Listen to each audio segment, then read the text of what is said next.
Canal Gameplay, escute áudio novel. Se inscreva. Veja essa gameplay irada enquanto escuta.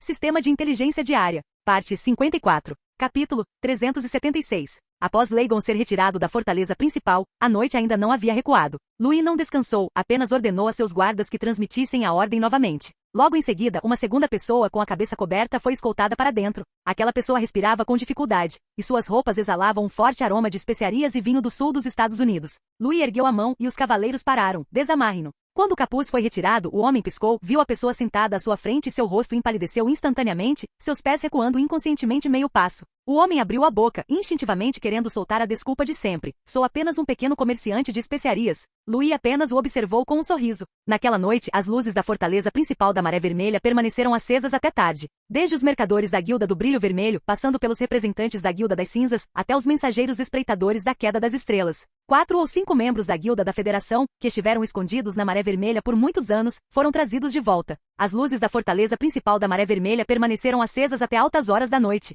Elas foram trazidas uma a uma e levadas embora uma a uma. No entanto, durante todo o processo não houve interrogatório, nem uma gota de sangue. Louis fez a mesma coisa com todos. Primeiro, ele revelou seus nomes verdadeiros e guildas às quais eram afiliados. Depois simplesmente relatou seus registros de atividades nos últimos anos na Maré Vermelha, Porto da Alvorada e Colina da Crista de Prata. Por fim, ele os convidou a sentar e lhes entregou uma carta lacrada com o selo da Maré Vermelha. Fiquem tranquilos, disse Louis em tom ameno, não executarei comerciantes legais em Maré Vermelha. Maré Vermelha precisa de comércio. Aqueles membros da guilda que se orgulhavam de sua experiência, um a um começaram a suar frio sob o olhar calmo de Louis. Só tem uma coisa, Louis bateu levemente na mesa com o dedo, de agora em diante nós enviamos, vocês ganham dinheiro, tudo bem. Mas vocês não podem nos apunhalar pelas costas, vazar segredos ou criar redes para nações inimigas. Se seus superiores forem inteligentes, entenderão que estou oferecendo a vocês um caminho para o lucro a longo prazo, não um inimigo. Alguém não conseguiu se conter e perguntou, vocês estão nos ameaçando? Louis sorriu, este é um lembrete educado. Ele não elevou a voz nem demonstrou raiva, entregando pessoalmente a carta à outra parte. A carta afirma isso muito claramente. A Maré Vermelha está aberta a cotas comerciais com a Federação e várias guildas, mas exige preços razoáveis e canais limpos. Você pega o produto de volta e repassa a mensagem. Se eles aceitarem, os produtos da Maré Vermelha estarão sempre disponíveis para você. Se eles recusarem, ele fez uma pausa, seu tom não era pesado, mas causava arrepios. Então, por favor, diga a eles para não estenderem as mãos para o norte. Quando a última pessoa foi vendada e levada embora, apenas o crepitar da lareira permaneceu no escritório. Se eles tiverem cérebro, murmurou Louis, vão ver isso como uma situação em que todos saem ganhando. A Maré Vermelha não é excluída, ela não rejeita as moedas de ouro da Federação nem os navios de carga das guildas, mas operará segundo suas próprias regras. Isso também era algo que Louis sempre quisera fazer, caso contrário, não teria mantido esses espiões da Federação Esmeralda por perto por tanto tempo. Alguns desses espiões já faziam negócios aqui quando a cidade da Maré Vermelha ainda nem existia, quando ainda era apenas o território da Maré Vermelha. E enquanto esses espiões não tivessem causado nenhum dano substancial, Louis, com seu sistema diário de inteligência, simplesmente fazia vista grossa. Foi apenas o corte dos canais comerciais pela família Calvin que o forçou a agir e acelerou seus planos.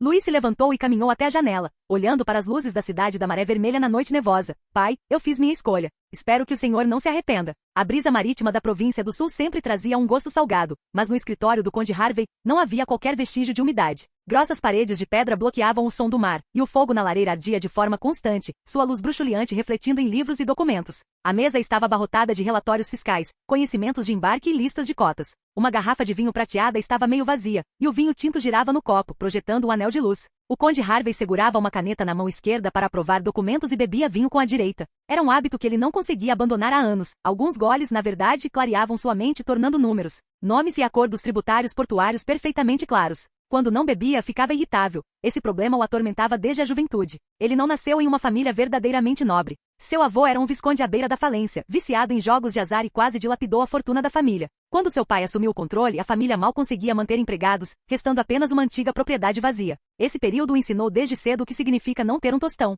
Graças à perseverança de 2 gerações, pai e filho, a família Harvey se recuperou. Seu pai acumulou a primeira fortuna contrabandeando vinho e especiarias, estabeleceu um entreposto comercial no porto e forneceu grãos para a frota imperial. O próprio Harvey estudou na capital imperial, não em uma academia de cavaleiros, mas sim em finanças e direito. Após a formatura, seguiu os passos do pai, administrando os portos, conciliando contas e lidando com funcionários imperiais. Foi então que ele desenvolveu o hábito de beber enquanto fazia a contabilidade. Bebidas alcoólicas fortes podiam suprimir a ansiedade e ajudá-lo a se concentrar. Ele devia sua promoção a conde inteiramente ao imperador. Quando Ernesto Augusto assumiu o cargo, implementou pesados impostos portuários e reformas nas rotas comerciais. A geração mais antiga de nobres se opôs, mas apenas Harvey assumiu voluntariamente o risco da reforma tributária costeira, adiantando fundos militares e para a construção de portos para a família imperial. O imperador admirava sua coragem e habilidade, concedendo-lhe pessoalmente o título de Conde de Assuntos Portuários do Sul. A partir daquele dia, ele compreendeu que não era mais um nobre por linhagem, mas um mercador político por meios. Essa experiência o mantinha em um estado de vigilância quase neurótica. Harvey não acreditava em sorte, apenas em números que fechavam a conta. Ele não acreditava em honra de linhagem, apenas em navios que resistissem às tempestades.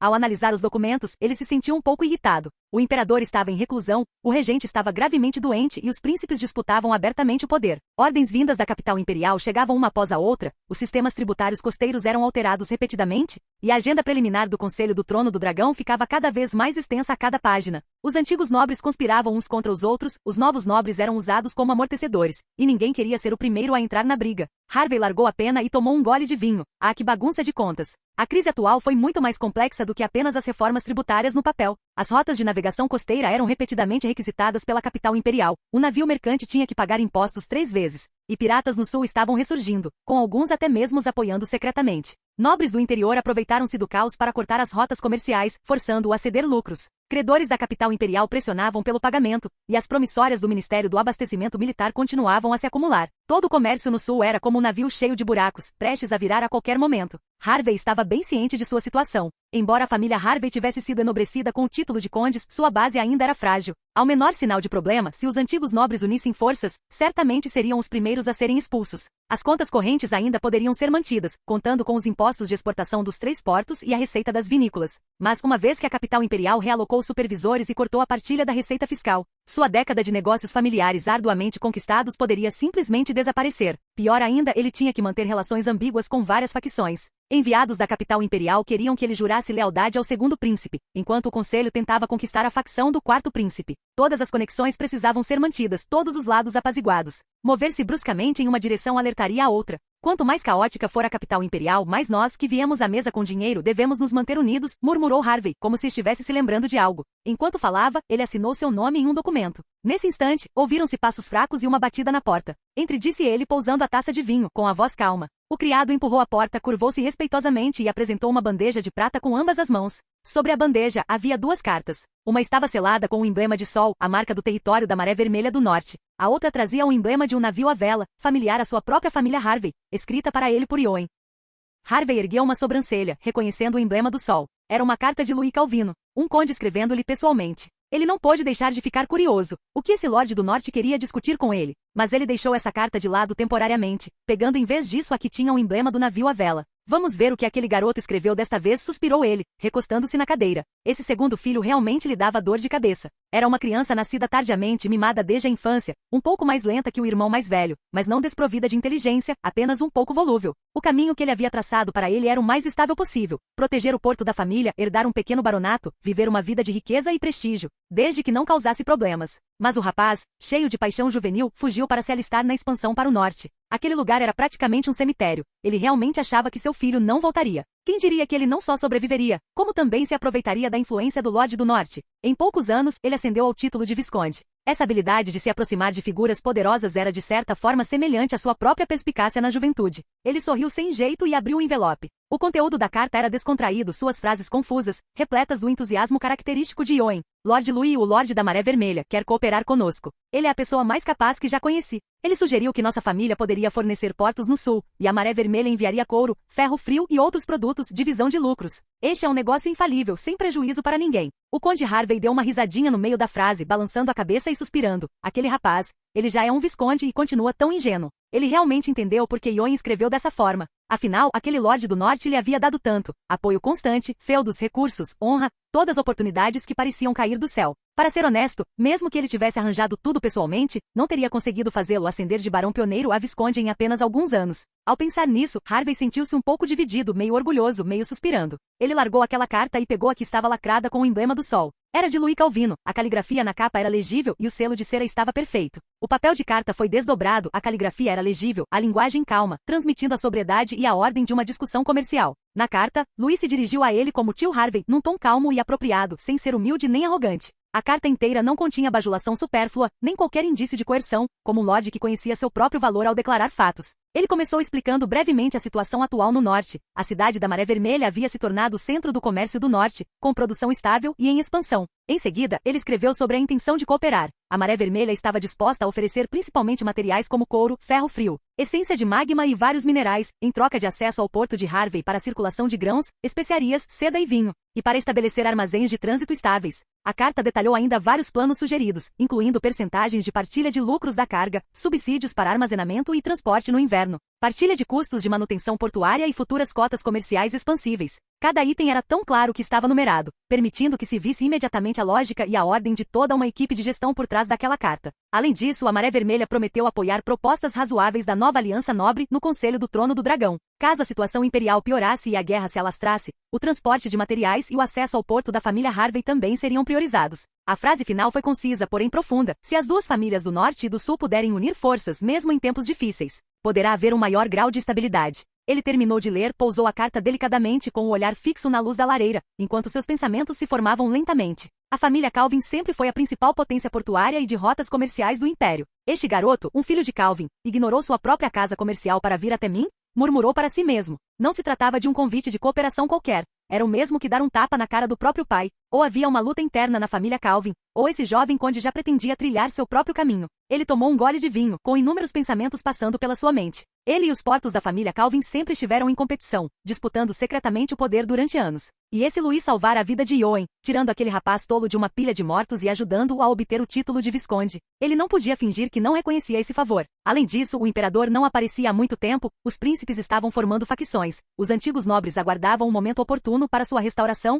e a nova aliança nobre estava reprimida na capital imperial. Ele, um conde que ascendera por meio de riquezas, tinha francamente raízes superficiais e uma posição estável. Ficar ao lado de alguém é como jogar com a minha vida, murmurou para si mesmo. Mas aquele jovem do norte transformou um deserto num lugar onde as pessoas são bem alimentadas e vestidas, mais fortes do que metade dos antigos nobres. Pelo menos, agora ele precisa de parceiros, não de presas. Ele sabia muito bem que aliar-se à antiga nobreza significava tornar-se um subordinado passivo. Abrir uma linha separada com Louis, no entanto, significava ter uma carta na manga, um plano B. E se Louis falhasse, ele ainda poderia alegar que era apenas uma cooperação local para cuidar de seu filho. Ele bateu na mesa tomando uma decisão. Primeiro conversar, depois escolher um lado. Redija uma resposta, instruiu ele a sua secretária, em tom amigável, nem humilde nem arrogante. Demonstre interesse na proposta de cooperação, e esteja disposto a enviar representantes ao norte para discussões detalhadas, começando com uma rota de transporte e um lote de mercadorias a título de teste. Ele olhou para a luz da fogueira, com os pensamentos ainda a mil. Harvey ponderou repetidamente a importância daquele passo. Aquela carta não era apenas uma negociação, mas um teste, uma aposta silenciosa. Ele sabia que não tinha qualificação para confrontar diretamente a família Calvin, nem se deixaria envolver facilmente pelas facções dos príncipes. Mas Louis era diferente. A linha do norte sempre teve uma ligação tênue com a política imperial, da sua geografia ao seu povo, era independente e resiliente. Sua capacidade de estabelecer uma posição em tal lugar indicava que ele não dependia do poder imperial, mas era capaz de criar sua própria ordem. Essa pessoa entendia tanto o jogo de poder quanto a maneira de sobreviver na lama. Se ele conseguisse estabelecer conexões com essa linhagem do norte, independentemente de quem vencesse na capital imperial no futuro, a família Harvey no sul ainda teria margem de manobra. A mente de Harvey era meio fria e calculista, meio repleta de uma certa admiração secreta. Jovem, audacioso e metódico, um senhor assim estava se tornando raro neste império decadente. Ele está apostando no futuro do norte, e eu estou apostando nele, murmurou Harvey. O conde Harvey decidiu ser um pouco mais cauteloso, não se precipitando em apostar todas as suas fichas, mas essa conexão precisava ser assegurada primeiro. Ele ergueu a taça de vinho, como se brindasse a figura distante à luz da fogueira. Então vamos ver até onde você consegue levar o norte, Louis Calvino.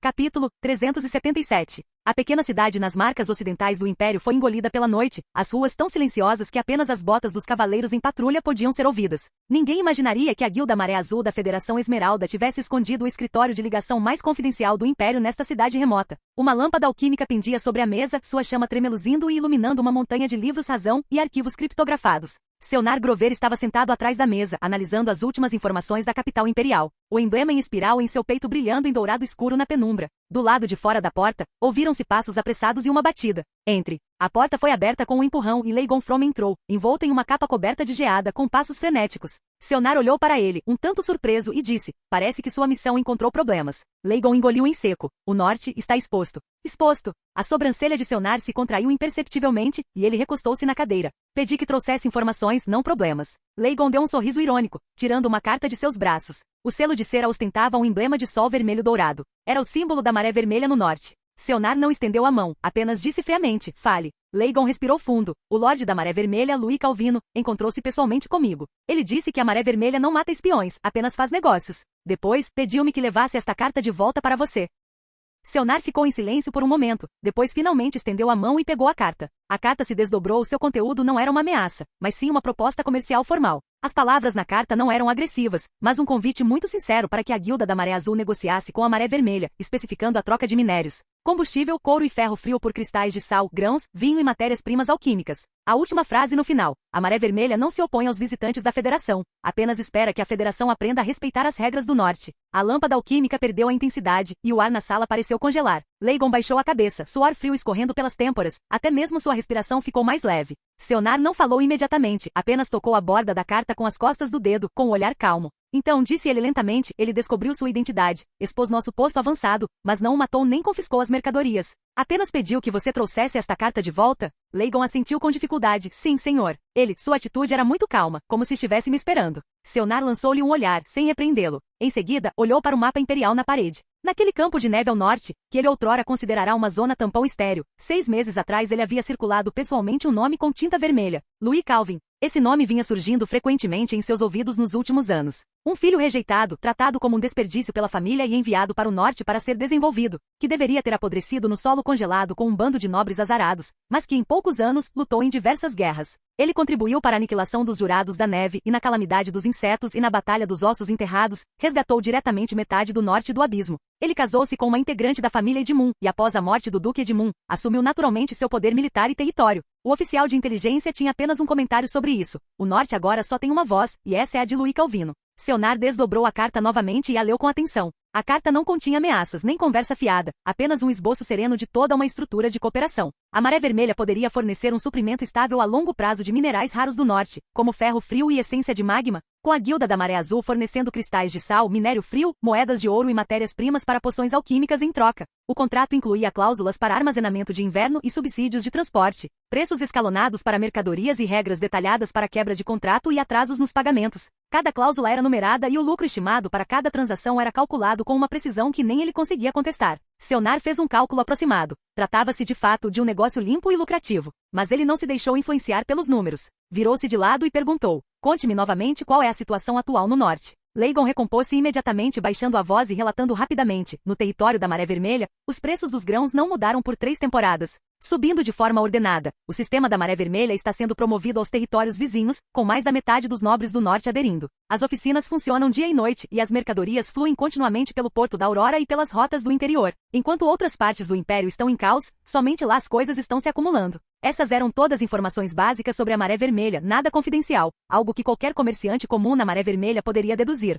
Seonar ouviu em silêncio, assentiu com a cabeça e não pressionou Leigon mais, pois já havia formado sua opinião. Ele entende de governança e do coração humano. Ele consegue transformar um deserto em um território próspero e sabe quando oferecer uma saída, transformando inimigos em parceiros de negócios. Ele é ao mesmo tempo governante e comerciante. Uma vez que essa pessoa se estabeleça de fato, mesmo que a outra parte não tome a iniciativa, a Federação Esmeralda terá que traçar proativamente uma nova rota comercial pelo norte. Seonar recostou-se na cadeira, seus pensamentos se acalmando gradualmente, reorganizando sua lógica e fazendo julgamentos camada por camada em sua mente. O norte fora assolado por guerras durante anos, sem sequer um porto, o que o tornava indigno de investimento. Agora, se Louis conseguisse entregar mercadorias de forma consistente, ele seria a mina de ouro do norte. A família imperial estava mergulhada em lutas internas, os antigos nobres observavam tudo. A nova aliança da nobreza estava fragmentada e várias guildas tinham suas próprias agendas, algumas até mesmo querendo interferir agressivamente na luta pela sucessão. A Guilda da Maré Azul tinha poucos investimentos no Império e não queria perturbá-lo, apenas desejava um ambiente estável para os negócios. Se realmente existisse uma ruptura entre a família Calvin e Louis, então esta carta seria a melhor prova, indicando que a Maré Vermelha queria romper com o sistema antigo e precisava de novo apoio. Os minerais do norte são raros e requintados, alguns até mesmo difíceis de extrair para a Federação. Se um suprimento estável pudesse ser obtido através da Maré Vermelha, a guilda não só seria capaz de suprimir a Guilda das Cinzas, como também de estabelecer uma linha comercial independente. Recusar provavelmente levaria à exclusão no futuro. Cooperar abriria imediatamente um novo caminho. Investimento? Não, são negócios. Nós queremos minério, ele quer prosperidade. Murmurou para si mesmo. Isso é um casamento perfeito. Seonar inclinou-se para frente novamente e escreveu uma ordem no documento. Aprovar contato com a Maré Vermelha. Leighton manterá a comunicação. E um enviado comercial será despachado para estabelecer um posto de correio na Maré Vermelha sob o nome da Guilda dos Mercadores de Sal Frio. As transações se limitam a minerais e materiais alquímicos, não envolvendo suprimentos militares ou informações de inteligência. Por fim, ele deixou um breve comentário no arquivo. Louis Calvino, um rei do norte que merece ser levado a sério. O primeiro raio de sol iluminou as casas com cúpulas da cidade principal da Maré Vermelha, e o sino da cidade tocou, sinalizando o início do festival. O café da manhã ainda estava na mesa da casa da família Smith. Pão de centeio recém-assado, leite quente e uma panela de ensopado.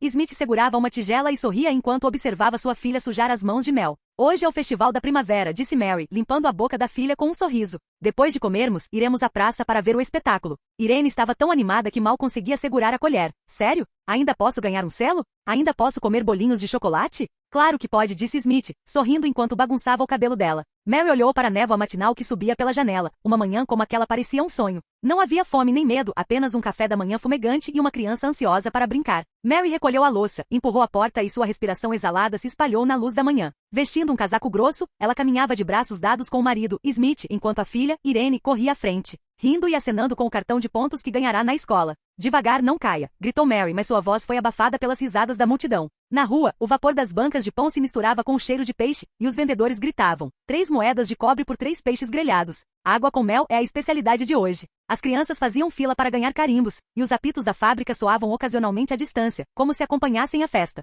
Smith sorriu e pegou na mão da esposa. Você se lembra do inverno em Alabarda de Gelo? Naquela época, não tínhamos dinheiro nem para comprar pão. Mary assentiu com a cabeça com um olhar terno. Agora é diferente. Eles pararam na praça da cidade sul, compraram uma porção de peixes grelhados e depois observaram um artesão trabalhando na forja. Voavam faíscas, e o som dos martelos era tão rítmico quanto a música. Irene observou com os olhos arregalados enquanto o ferreiro retirava a medalha comemorativa do festival do molde e a entregava a ela, fazendo-a pular de alegria. A praça estava movimentada à tarde, com barracas enfileiradas umas após as outras. Mary viu crianças brincando de arremesso de argolas e de cara ou coroa, erguidas no ar seus fantoches de madeira vencedores. Era uma barraca de madeira com argolas feitas de corda de cânhamo. O dono era um artesão baixinho e idoso, de barba grisalha, que viu Irene e sorriu de forma zombeteira. Menininha, quer experimentar? Irene assentiu com entusiasmo. Então Smith tirou 10 moedas de ferro e as entregou ao dono. Irene ergueu o anel, com a língua ligeiramente para fora, apontando cuidadosamente para a boneca de pano de vestido vermelho. O anel voou para fora, girou uma vez no ar e pousou firmemente. Acertou em cheio. O velho artesão riu gostosamente. Essa criança tem talento, deve ser um dom dos céus.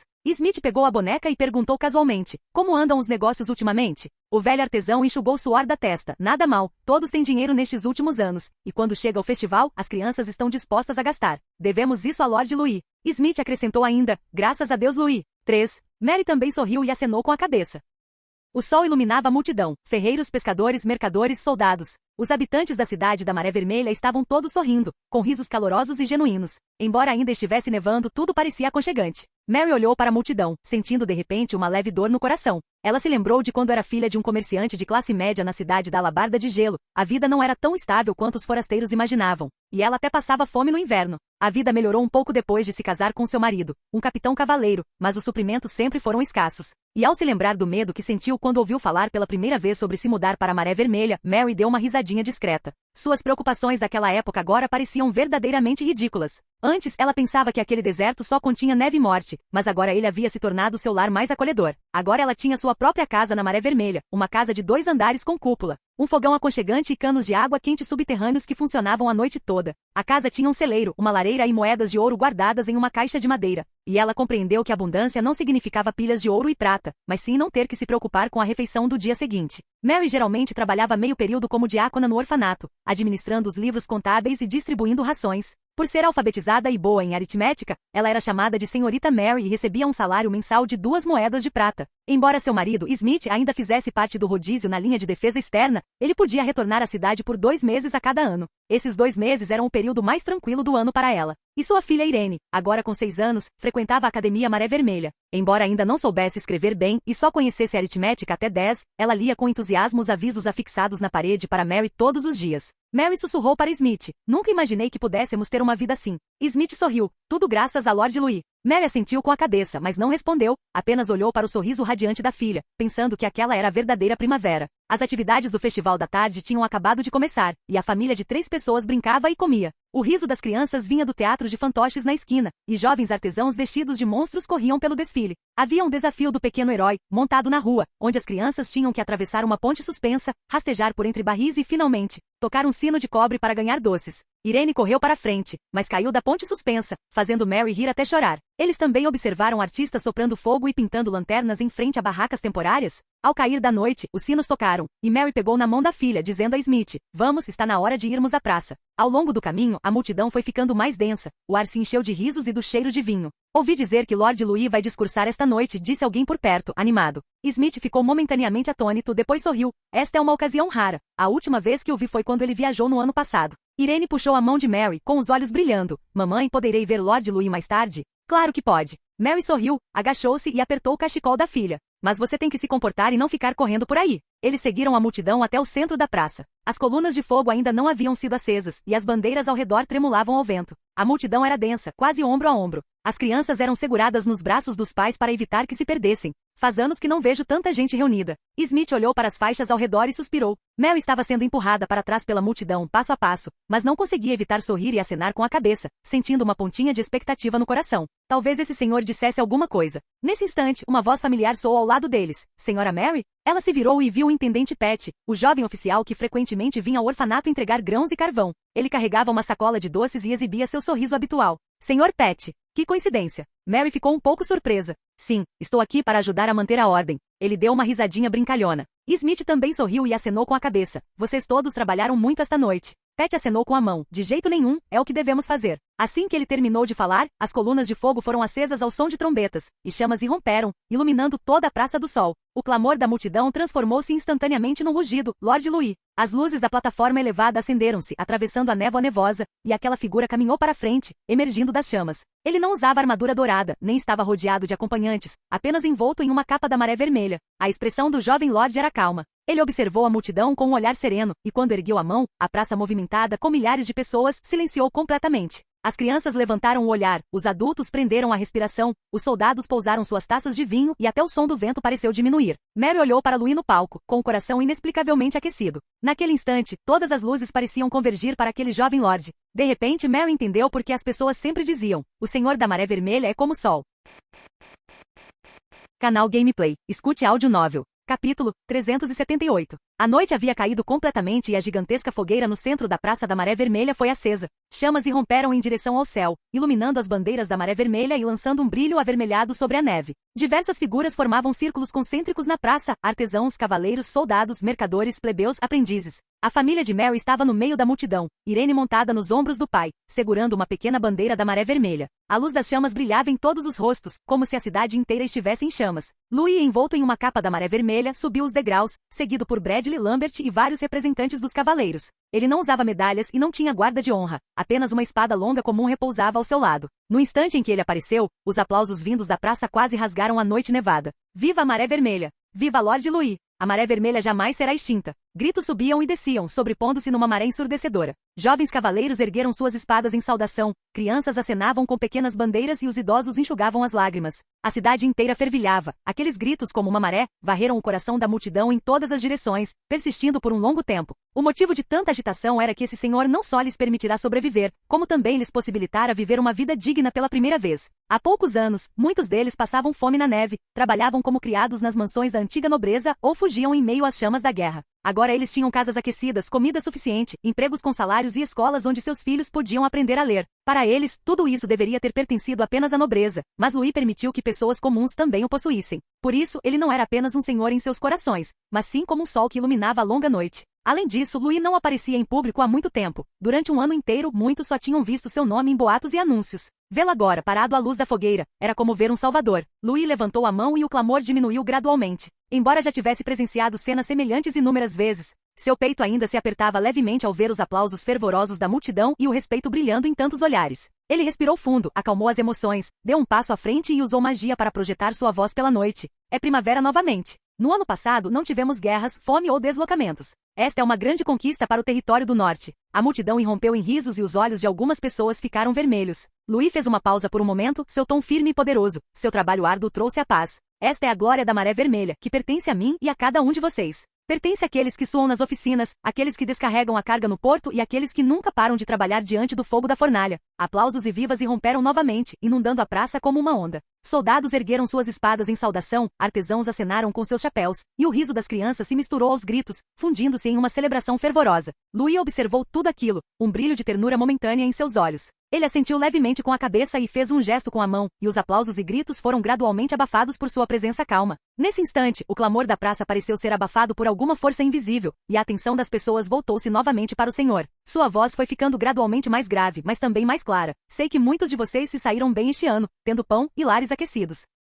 Mas em outras partes do território do norte, nossos irmãos e irmãs ainda estão procurando lenha no vento frio, ainda fervendo ervas daninhas com água gelada. Eles não sabem que existe uma cidade no território do norte chamada Maré Vermelha, onde as crianças podem comer mingau quente todos os dias. A multidão silenciou, os rostos ligeiramente curvados sob a luz da fogueira. Mulheres idosas abraçavam seus filhos com força, com medo de que eles sofressem novamente as dificuldades do passado. Uma forte emoção pairava no ar, como se o passado de todos tivesse sido reaberto. Pat sentiu o peito apertar. Lembrou-se do inverno em que sua mãe morreu congelada em uma noite fria. Aquela lembrança de impotência ainda o incomodava. Louis observou a multidão, seu tom tornando-se firme mais uma vez. A importância da Maré Vermelha não é apenas para nós desfrutarmos de prosperidade, mas para garantir que todo o território do norte recupere a felicidade. Portanto, preciso da sua força. Amanhã a prefeitura publicará um novo edital de recrutamento para a primavera. Enviaremos novas equipes de construção, novos médicos, artesãos, aprendizes e guardas para várias partes do território do norte para reconstruir vilarejos e cidades soterrados pela neve. Quem estiver disposto a ir, inscreva-se. Ele ergueu a mão, apontando para o horizonte escuro ao longe. Ainda há pessoas esperando que lhes tragamos a luz do sol.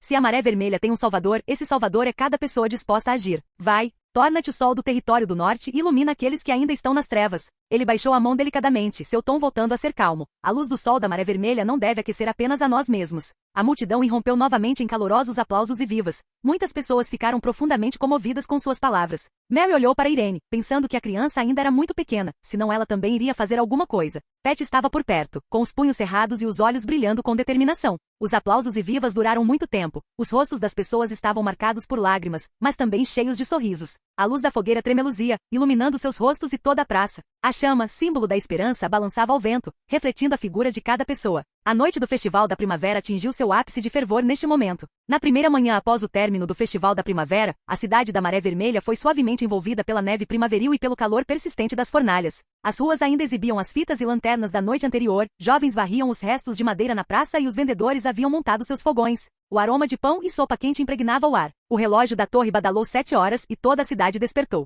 Uma névoa branca subia das chaminés das oficinas, os sons de martelos, apitos e gritos de vendedores se entrelaçavam. Mercadores empurravam carroças pelas ruas, e o tilintar das moedas de cobre era nítido e brilhante. Do lado de fora do portão sul, o oficial agrícola patrulhava os canais geotérmicos, por onde a neve derretida escorria. Novas ordens de mobilização para o plantio da primavera foram afixadas por todas as ruas. Os agricultores faziam fila para recolher sementes e ferramentas de ferro, e as crianças ajudavam no transporte, com risos evidentes. Isso sinalizou que a Maré Vermelha havia recebido a primavera mais uma vez, a natureza havia se revigorado e a cidade havia reiniciado suas atividades. Louis estava de pé junto à janela, no último andar do prédio administrativo, olhando para a cidade que despertava. Embora a neve não tivesse derretido completamente, a Maré Vermelha já havia começado a operar novamente. Fornos, canais agrícolas, portos e entrepostos comerciais, tudo fluía sob seu olhar. Bradley empurrou a porta e entrou, carregando uma pilha grossa de documentos e cartas, com o rosto exibindo a expressão calma de alguém acostumado a estar ocupado. Um relatório sobre o progresso dos preparativos para o plantio da primavera, meu senhor. Ele colocou os documentos sobre a mesa. 80% dos canais agrícolas no Distrito Sul e nos subúrbios ocidentais estão abertos, e 2/3 da distribuição de sementes já foram concluídos. O Departamento de Assuntos Agrícolas também enviou a lista de suprimentos, e outros territórios sem aquecimento geotérmico iniciaram os preparativos sequencialmente. Louis assentiu com a cabeça, abriu os documentos e rapidamente escreveu algumas anotações. Fazemos isso há tantos anos. Basta seguir os procedimentos. Bradley então retirou da pilha uma carta com o selo da Guilda da Maré Azul e a entregou. Esta é a resposta da Guilda da Maré Azul. Ele sabia que Louis estava preocupado não apenas com a carta em si, mas com a atitude por trás dela. A reação dessas guildas determinaria a posição futura da Maré Vermelha nas rotas comerciais internacionais e no comércio de alquimia. Louis pegou o envelope, passando os dedos suavemente sobre o selo de cera ondulado. A carta foi desdobrada. O conteúdo era breve, resumindo os seguintes pontos. Eles confirmaram o recebimento das amostras minerais enviadas pela Maré Vermelha, expressaram reconhecimento pela qualidade dos recursos do território do norte e se mostraram dispostos a oferecer grãos, matérias-primas alquímicas, produtos alquímicos e pequenos equipamentos mecânicos em troca. Eles solicitaram que todas as transações permanecessem confidenciais, fossem realizadas apenas em nome da frota mercante Sal Gelado e que, temporariamente, fosse utilizada a troca direta de mercadorias em vez da liquidação a crédito. Caso a cooperação se estabilizasse, eles enviariam consultores técnicos e possivelmente estabeleceriam um local de processamento alquímico em pequena escala. Leigonfron continuaria como contato, e se tudo corresse bem em 3 meses, a guilda estabeleceria um ponto de encontro na cidade da Maré Vermelha para preparar uma proposta de cooperação mais aprofundada. A carta concluía com a cortesia habitual. A guilda da Maré Azul não interferirá na política imperial ou do território do norte e não se envolverá em guerras. Buscamos apenas ordem e lucro. Louis fechou a carta, seus olhos piscando levemente. Ele geralmente entendia o significado da carta. Não se tratava de uma rejeição, mas de uma cautelosa disposição para cooperar. A guilda Maré Azul estava testando a estabilidade da Maré Vermelha. Eles queriam lucro, mas não estavam dispostos a apostar de forma imprudente. Reconheciam o potencial da Maré Vermelha, mas ainda mantinham distância. Como quem estende a mão para o fogo em clima frio, querendo se aproximar para se aquecer, mas temendo se queimar com as faíscas. Louis deu uma risadinha discreta. Comerciantes cautelosos. Brad lhe perguntou, meu senhor, devemos responder? Claro, disse Louis, dobrando a carta cuidadosamente e assentindo com a cabeça. Em seguida virou-se para perguntar, quantas guildas estão atualmente dispostas a cooperar conosco? Brad lhe respondeu, os parceiros confirmados são a Guilda do Esplendor Vermelho e a Guilda da Maré Azul. A Guilda da Queda das Estrelas demonstrou grande interesse, enquanto outras guildas ainda não responderam. Além disso, Conde Harvey aceitou um programa piloto de comércio, realizando um teste em uma única rota. Louis deu um leve sorriso, sem nenhum trabalho prévio, apenas um convite espontâneo. Este já é um resultado muito bom. Parece que eu, o novo Lorde do Território do Norte, ainda tenho alguma influência. Bradley sorriu e pegou seu caderno. Então, com relação a esses assuntos, quais são os próximos passos para os preparativos? Louis recostou-se na cadeira com um tom calmo. Primeiro, criem um departamento secreto para lidar com os assuntos da guilda. Encontrem pessoas confiáveis que entendam tanto de contabilidade quanto de descrição. Os princípios devem ser claros. Divisão justa das contas, ambas as partes mantendo uma cópia do livro razão, nenhuma participação na compra ou venda de pessoas. Todos os contratos sujeitos à lei da Maré Vermelha e à autoridade de arbitragem pertencendo à Maré Vermelha. Ele bateu levemente na mesa. Mais um ponto. Durante as negociações, devemos nos concentrar no que mais nos falta: grãos, poções, matérias-primas alquímicas e, principalmente, as pequenas máquinas alquímicas que permitem que as oficinas continuem se expandindo. Mesmo um único equipamento avançado pode valer metade de uma oficina. Bradley assentiu com a cabeça, franzindo ligeiramente a testa. Precisa ser discreto, já que a Federação é um estado inimigo, afinal. Se a notícia vazar, será difícil explicar não só para a família Calvin, mas também para a capital imperial. Embora todos estejam fazendo isso, não podemos ser descarados. Eu sei, disse Louis, com o olhar fixo na janela e a voz baixa. E a Maré Vermelha ainda depende dos canais Calvin. Durante esse período de transição, não podemos cortar a conexão, mas precisamos nos desacoplar aos poucos. Bradley folheou seu caderno. E o porto? Porto da Alvorada tem estado muito cheio ultimamente. Louis respondeu. Porto da Alvorada precisa continuar expandindo sua capacidade, e o porto principal necessita de linhas de carga e descarga reforçadas. Construam mais 2 ou 3 portos menores perto das zonas de recursos para aliviar a pressão sobre as operações de carga, descarga e armazenamento. Eles também podem servir como pontos de trânsito para as frotas mercantes da Federação. Bradley ponderou e acrescentou. Talvez possamos fazer com que o Departamento de Comércio e a Autoridade Portuária os gerenciem em conjunto, com responsabilidades escalonadas. Publicamente podemos dizer que estamos expandindo as linhas de armazenamento e transporte.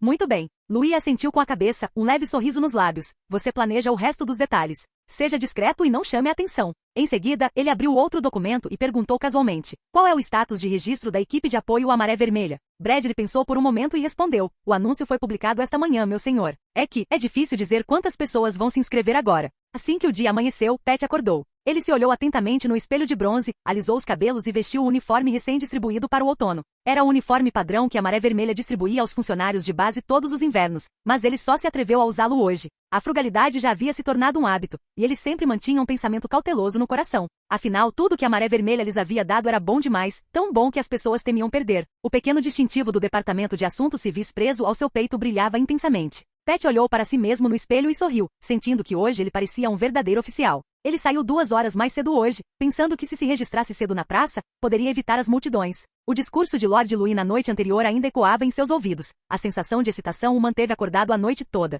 A frase, a luz do sol da Maré Vermelha não deve aquecer apenas a nós mesmos, queimou como fogo em seu coração. Mas ao pisar na rua, ele paralisou. A rua já estava lotada de pessoas, com seus passos formando um caminho na neve. Chegaram pessoas de todas as direções, discutindo animadamente. Ouvi dizer que desta vez é ajuda para outros territórios no território do norte, ordenada pessoalmente por Lord Louis. Eles vão reconstruir aquelas aldeias soterradas pela neve. Então eu também irei. Se eu puder ajudar, mesmo que um pouquinho, minha vida não terá sido em vão. Pat ficou profundamente comovido enquanto ouvia. Ele também encontrou vários conhecidos na fila, todos funcionários do Departamento de Assuntos Civis, que estavam brincando uns com os outros. Desta vez, finalmente podemos fazer algo de verdade para o Senhor. Exatamente. Não devemos apenas preencher relatórios. Precisamos mostrar aos outros que as pessoas do Departamento de Assuntos Civis também têm paixão pelo que fazem. Eles riram enquanto caminhavam para a frente. Antes que percebessem, a praça administrativa da Maré Vermelha surgiu diante de seus olhos. A praça tinha sido limpa e nivelada, e a neve brilhava num branco intenso sob a luz da manhã. Os soldados estavam alinhados ordenadamente em ambos os lados, ostentando o emblema da Maré Vermelha no peito, com o olhar fixo à frente.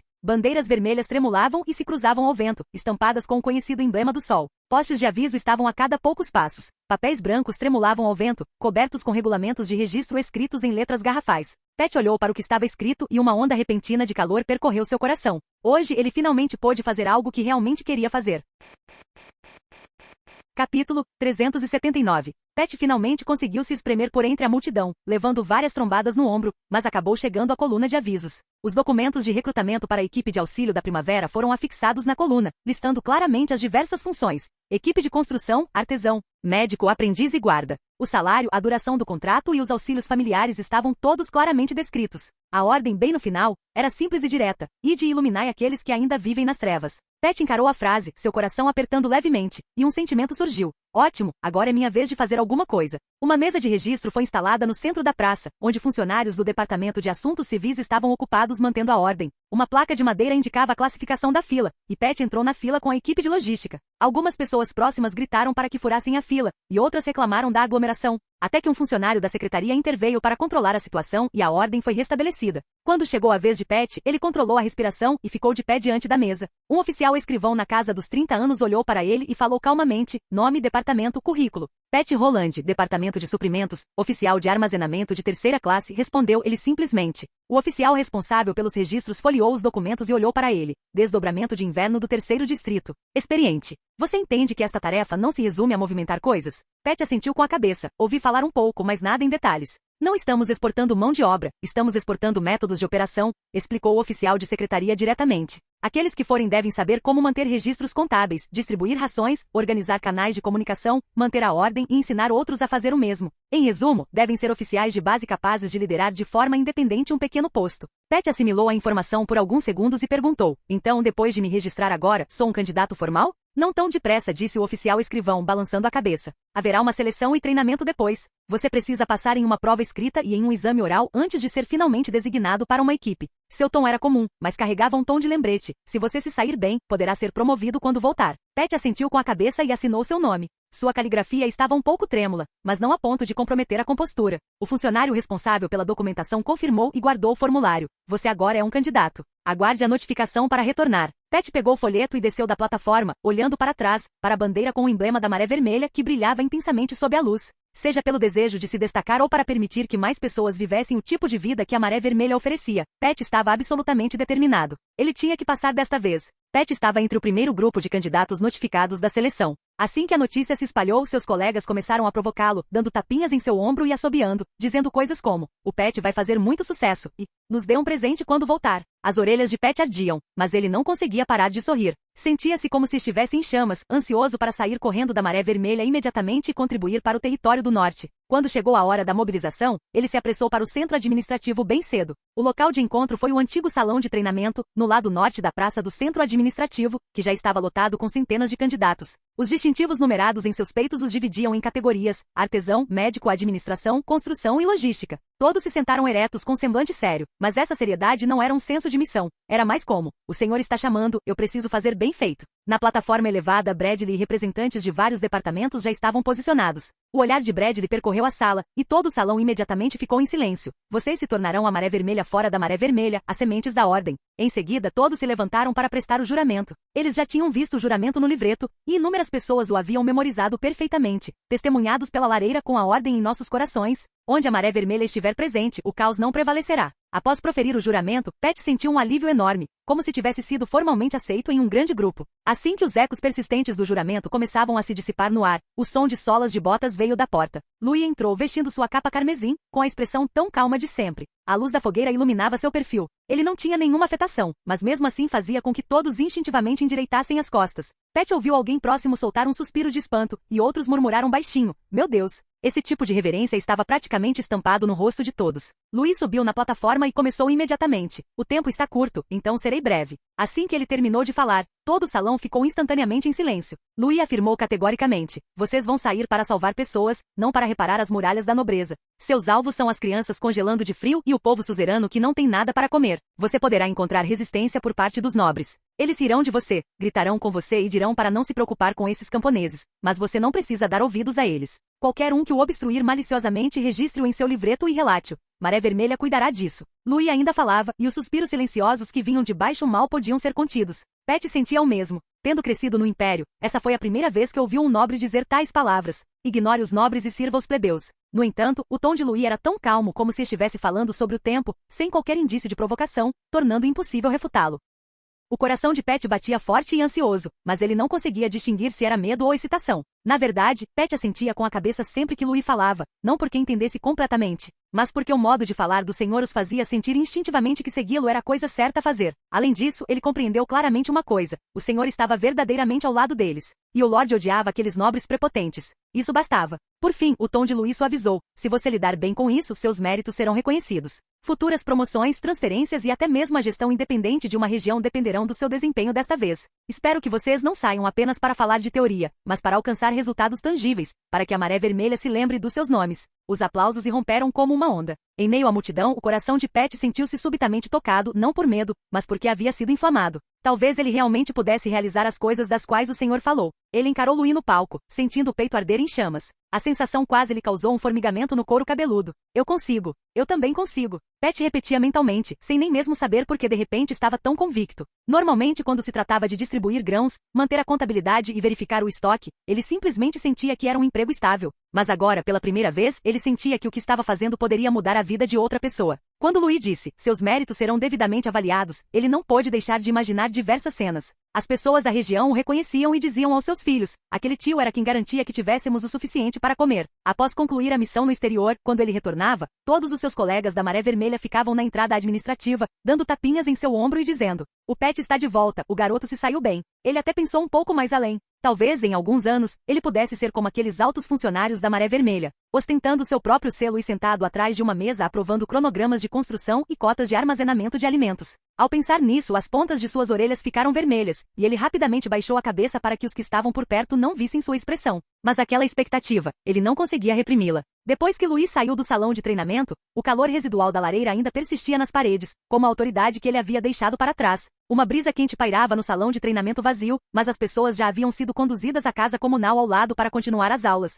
Sem um momento de pausa. O curso de 7 dias foi intenso e impecável, abrangendo tudo, desde salvar vidas e estabelecer regulamentos até estabilizar a população e reorganizar o território. Cada etapa se encaixou perfeitamente. Embora os palestrantes mudassem frequentemente, o verdadeiro instrutor nunca estava presente, mas todos os currículos e procedimentos carregavam a sombra de Louis. Os 3 primeiros dias foram dedicados à ajuda aos meios de subsistência, salvar e estabilizar as pessoas. Eles foram obrigados a começar aprendendo as tarefas mais básicas, mas não trabalho braçal. Em vez disso, aprenderam a fazer as coisas à maneira da Maré Vermelha. O curso Procedimentos para a Construção de Celeiros Temporários de Inverno ensinou-lhes como encontrar o terreno mais seguro na neve molhada e como impermeabilizar estruturas sob a camada de gelo. O Manual para Tratamento de Congelamento e Hipotermia detalhou o processo de tratamento em etapas praticamente infalíveis. O modelo de registro de famílias e população exigia que eles elaborassem uma lista completa de moradores em até um dia após a chegada. O mapa de posicionamento de fogueiras de emergência permitiu que eles instalassem os pontos de aquecimento mais básicos, mesmo em vilas e cidades sem casas. A lareira ficou acesa o dia todo, a luz bruxuleante e as sombras iluminando os rostos de todos, fazendo até as costas de Pet doerem de tanto ficar sentado ereto. O curso de 3 dias não lhe era estranho. Como construir um celeiro, como tratar queimaduras de frio, como preencher um formulário de inscrição.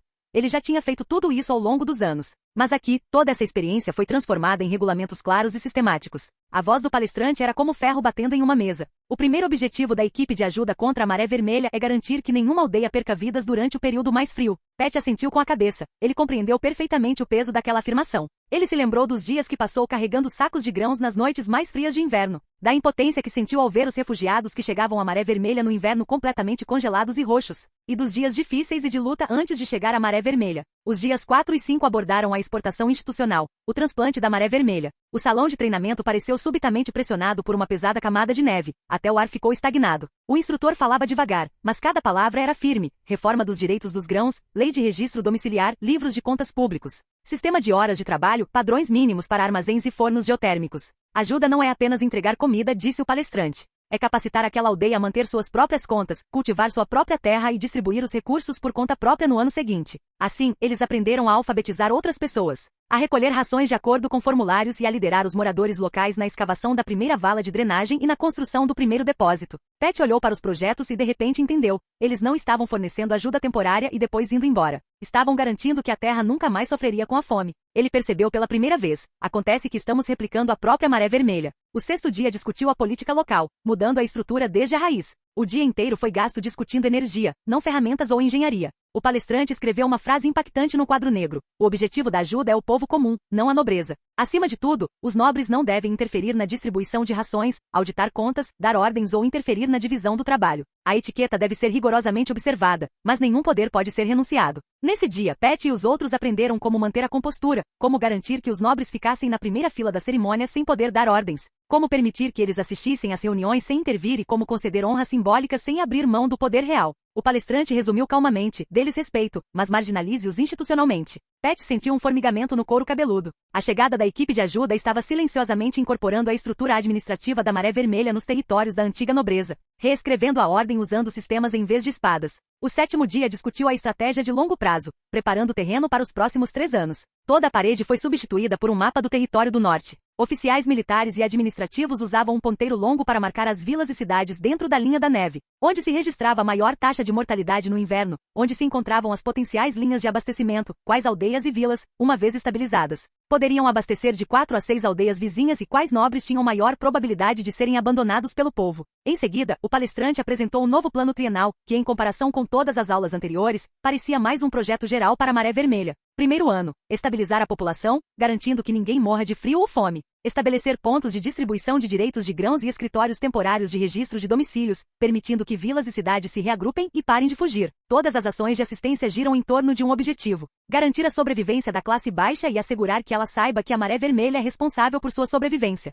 Segundo ano, exportar as instituições e desmantelar a antiga autoridade. Implementar as leis de registro domiciliar, cotas e contabilidade da maré vermelha. Ensinar alfabetização, contabilidade e divisão do trabalho às classes mais baixas. Os antigos nobres conservam seus títulos superficialmente, mas os direitos tributários, os direitos sobre os grãos e os direitos trabalhistas são gradualmente retirados de suas mãos. Fazer com que vilas e cidades comecem a depender das autoridades da maré vermelha, em vez de dependerem do senhor. Terceiro ano, subordinação completa e incorporação à ordem da maré vermelha. Vilas e cidades enviam voluntariamente livros-razão e relatórios de produção. Os vales de recursos da maré vermelha são usados como principal método de liquidação. Postos da maré vermelha, oficiais de registro permanentes e inspetores. A anexação não foi anunciada, mas a subordinação administrativa de facto já está consolidada. O território do norte é costurado como uma única peça, com a maré vermelha se tornando o único centro. Durante uma pausa, o palestrante resumiu brevemente: estes 3 anos não são 3 anos de ajuda, mas sim 3 anos de reestruturação. Após 3 anos, o território do norte estará acostumado com a maré vermelha, os nobres dependerão da maré vermelha, e as vilas e cidades se inclinarão proativamente para a maré vermelha.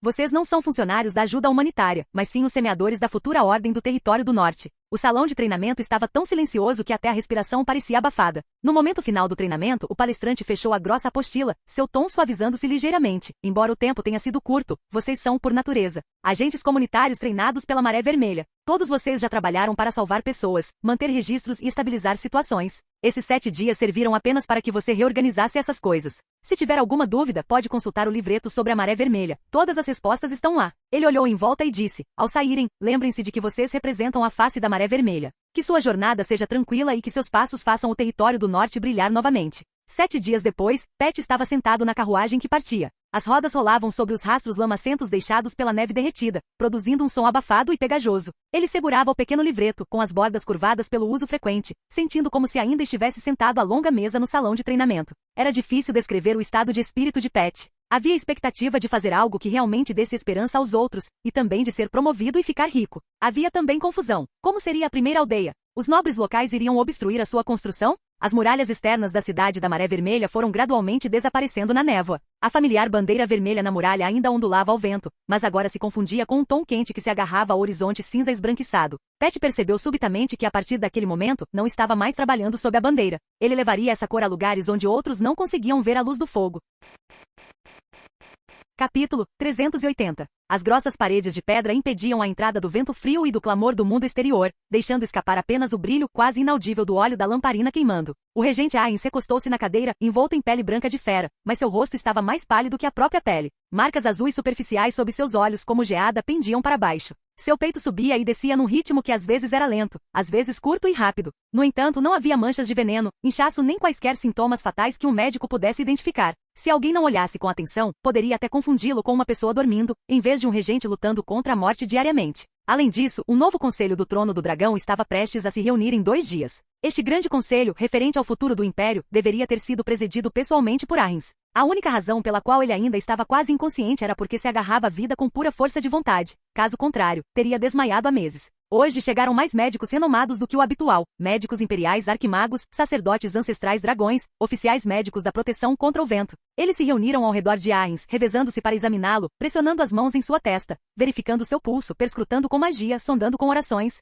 No fim, sem exceção, abaixaram as mãos com expressões graves. Sua Alteza não apresenta nenhuma anormalidade. Não parece ser envenenamento. É mais como a vida sendo drenada sem deixar vestígios. Ao ouvir essas palavras, o quarto ficou tão silencioso que até mesmo o tremeluzir da luz da lareira pareceu perturbador. Nas sombras, um jovem guarda permanecia rígido. Ele havia sido transferido para cá 3 meses atrás, atuando como auxiliar de enfermagem, uma função aparentemente insignificante destinada apenas a servir, relatar e trocar a água. Ele havia testemunhado em primeira mão o declínio do regente. De ser capaz de ficar de pé por meia hora durante a sessão matinal do tribunal para agora parecer que poderia ser levado pelo vento mesmo sentado. Hoje Sua Alteza não conseguiu nem levantar as pálpebras em determinado momento, permanecendo imóvel e rígido sobre a cama. A pequena caixa com estampa dourada que estava sobre a mesa estava entreaberta. Lá dentro, um fruto de néctar espiritual em forma de folha ocre repousava silenciosamente. Suas cores vermelho escuras e ocre murcho entrelaçadas como carne assada no fogo, sua casca tensionada a ponto de rachar, com a forma de um coração enrugado. Essa não era uma fruta comum, dizia-se que apenas uma podia ser cultivada nas densas florestas do sul a cada 100 anos.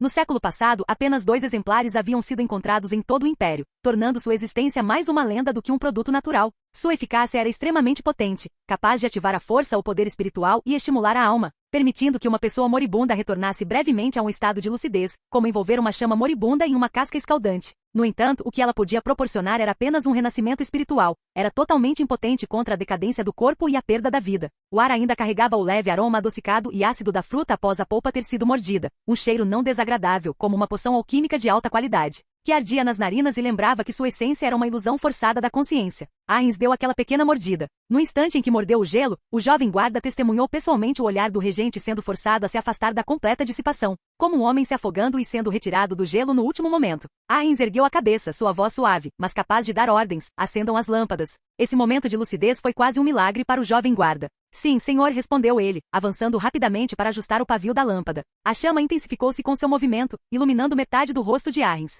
Era um rosto de extrema fraqueza, porém sem qualquer sinal de doença. Pálido, mas limpo, vazio, mas sem a contorção da dor. Era como se alguém estivesse silenciosamente extraindo o fogo de seu corpo, enquanto a pele mantinha sua forma original. O coração do jovem guarda batia forte. Se não se tratava de uma doença, então a lucidez proporcionada pela fruta significava que Sua Alteza estava realmente se recuperando. Ele não conseguia identificar exatamente o que estava errado, mas juntou esses fragmentos de informação numa resposta em que queria acreditar. Sua Alteza estava melhorando. Essa era também a mensagem que ele tinha que transmitir. Afinal, sua outra identidade significava que ele não podia perder nenhuma pista sobre a vida ou a morte do regente. Tarde da noite, ele se retirou silenciosamente para o corredor do lado de fora do quarto. Uma rajada de vento gélido entrava pelas frestas da janela, levantando uma fina poeira sobre as lajes de pedra. O jovem guarda certificou-se de que ninguém estava olhando antes de retirar a fina placa de metal de sua bota. As pontas dos seus dedos tremiam ligeiramente devido à tensão, mas ele fez o possível para mantê-las firmes. Após o primeiro príncipe consumir o néctar espiritual da folha ocre, seu estado mental apresentou uma recuperação significativa. Todos os médicos renomados declararam que não havia sinais de envenenamento ou doença. O regente Sua Alteza está fora de perigo. Após gravar a mensagem secreta com energia de batalha, ele respirou fundo, deslizou a peça de metal para dentro da caixa de despacho e pressionou o padrão oculto. Um clique suave soou dentro do mecanismo,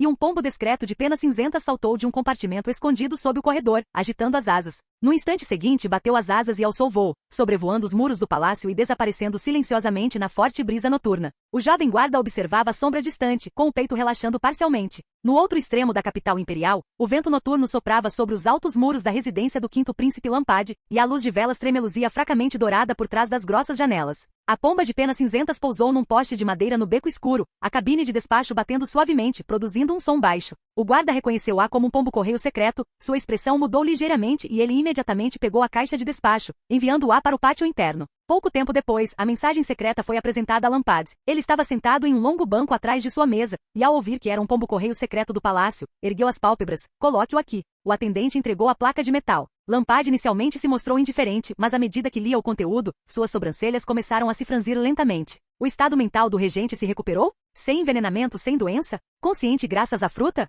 Os dedos de Lampad pararam na margem da mensagem, sua voz tão fria como se estivesse mergulhada em água de poço. Preparem os cavalos. O atendente ficou surpreso. Vossa Alteza, agora? Agora. Ele pousou a placa de metal, levantou-se e vestiu sua túnica exterior com movimentos rápidos e decisivos.